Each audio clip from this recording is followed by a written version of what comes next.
Hi, guys. We're going to read today a story called Frog and Toad Are Friends, specifically the story Spring. Contents: Spring, the story. We're going to start with spring because guess what? It was spring already. March 21st was spring. So now we're going to be reading this story, and I want you thinking about what are the signs of spring?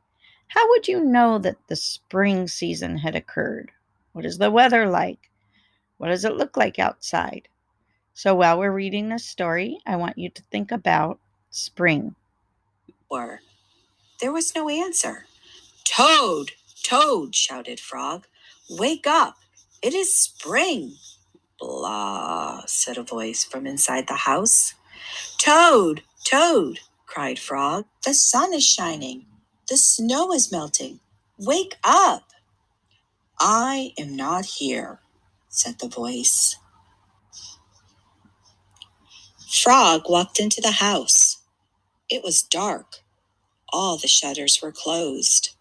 Toad, where are you? Called Frog.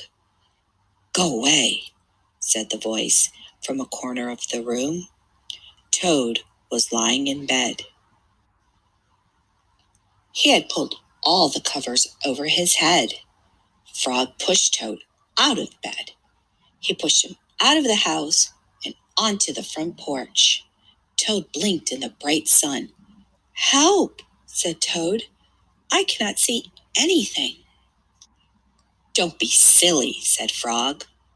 What you see is the clear, warm light of April. And it means that we can begin a whole new year together, Toad.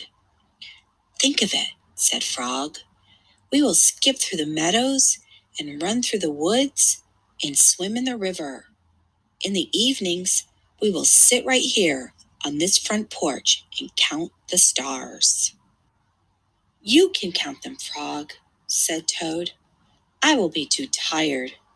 I am going back to bed. Toad went back into the house. He got into the bed and pulled the covers over his head again. But Toad, cried Frog, you will miss all the fun. Listen, Frog, said Toad. How long have I been asleep? You have been asleep since November, said Frog. Well then, said Toad, a little more sleep will not hurt me. Come back again and wake me up at about 1/2 past May. Good night, Frog. But, Toad, said Frog, I will be lonely until then. Toad did not answer. He had fallen asleep. Frog looked at Toad's calendar. The November page was still on top. Frog tore off the November page. He tore off the December page and the January page, the February page, and the March page. He came to the April page. Frog tore off the April page too. Then Frog ran back to Toad's bed. Toad, Toad, wake up. It is May now. What? Said Toad. Can it be May so soon? Yes, said Frog. Look at your calendar. Toad looked at the calendar. The May page was on top. Why, it is May, said Toad as he climbed out of bed. Then he and Frog ran outside to see how the world was looking in the spring. So that was the story of Frog and Toad. I hope you enjoyed it.